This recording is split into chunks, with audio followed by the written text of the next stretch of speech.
Hello, എല്ലാവർക്കും നമസ്കാരം. അറിവ് എന്ന എൻ്റെ പുതിയ വീഡിയോയിലേക്ക് എല്ലാവർക്കും സ്വാഗതം. ഇന്ന് ഞാൻ വളരെ പ്രധാനപ്പെട്ട ഒരു കാര്യവുമായിട്ടാണ് നിങ്ങളുടെ മുന്നിലെത്തുന്നത്.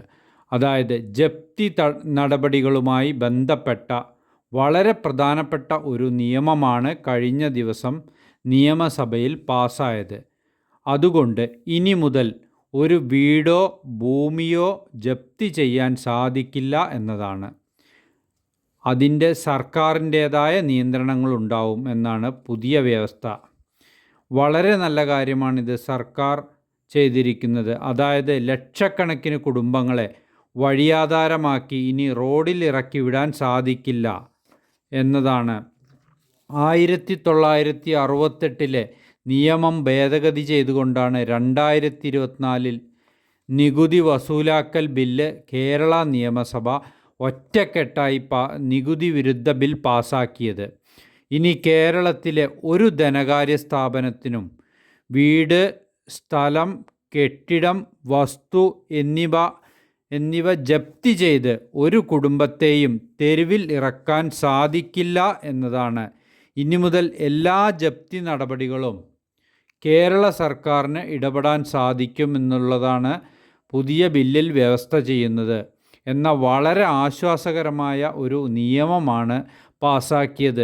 അതിനെല്ലാവർക്കും അഭിമാനിക്കാം. അതായത് 25,000 രൂപ വരെ തഹസിൽദാർ, 1 ലക്ഷം രൂപ വരെ ജില്ലാ കലക്ടർ, 5 ലക്ഷം രൂപ വരെ റവന്യൂ വകുപ്പ് മന്ത്രി, 10 ലക്ഷം രൂപ വരെ ധനകാര്യ വകുപ്പ്, 20 ലക്ഷം രൂപ വരെ കേരള മുഖ്യമന്ത്രി, 20 ലക്ഷത്തിന് മുകളിൽ കേരള സർക്കാർ എന്നീ അധികാര കേന്ദ്രങ്ങൾക്ക് ഇനി മുതൽ ജപ്തി നടപടികൾ തടയുവാനും ഗഡുക്കൾ നൽകി സാവകാശം നൽകാനും സാധിക്കും.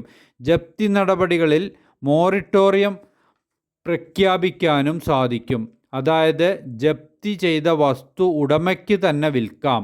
അതായത് ഭൂമി, വീട്, വസ്തു എന്നിവ ഉടമ മരിച്ചാൽ അവരുടെ അവകാശികൾക്ക് തന്നെ വിൽക്കാം എന്നാണ് ഈ വ്യവസ്ഥ ചെയ്യുന്നത്.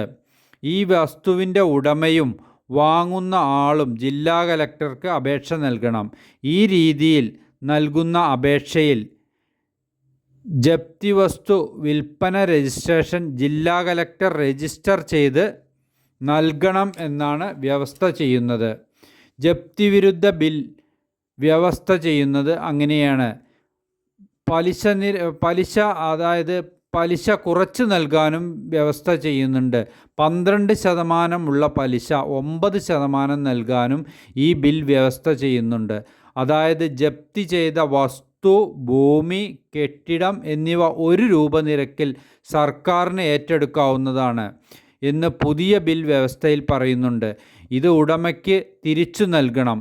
അതായത് ഉടമയ്ക്ക് തിരിച്ചു നൽകണമെങ്കിൽ 5 വർഷത്തിന് ശേഷമേ ഇത് പുറമേക്ക് വിൽപ്പന നടത്താൻ സാധിക്കൂ. 5 വർഷത്തിനുള്ളിൽ ഉടമയ്ക്കോ അവകാശികൾക്കോ അല്ലാതെ മറ്റാർക്കും ഇത് വിൽപ്പന നടത്താൻ പാടില്ല എന്നും ബില്ലിൽ പറയുന്നുണ്ട്. പിന്നെ കൂടാതെ സർക്കാരിൻ്റെ പൊതു ആവശ്യത്തിന് ഇത് ഉപയോഗിക്കാൻ പാടില്ല. അതുപോലെ തന്നെ മറ്റുള്ള രൂപമാറ്റങ്ങൾ വരുത്താനും പാടില്ല എന്നും ഈ ബില്ലിൽ പറയുന്നുണ്ട്. ഇത് ഏതായാലും പൊതുജനങ്ങൾക്ക് വളരെ സന്തോഷകരമായ ഒരു നടപടി കൂടിയാണെന്ന് അനുമാനിക്കാം. എൻ്റെ ഈ വീഡിയോ ഇഷ്ടപ്പെട്ടവർ ലൈക്ക് ചെയ്യുക, കമൻറ്റ് ചെയ്യുക. അതുപോലെ തന്നെ ഇതുവരെയും സബ്സ്ക്രൈബ് ചെയ്യാത്തവരുണ്ടെങ്കിൽ സബ്സ്ക്രൈബ് ചെയ്യുക. വീണ്ടും പുതിയ വിവരങ്ങളുമായി നിങ്ങളുടെ മുന്നിലെത്തുന്നതാണ്.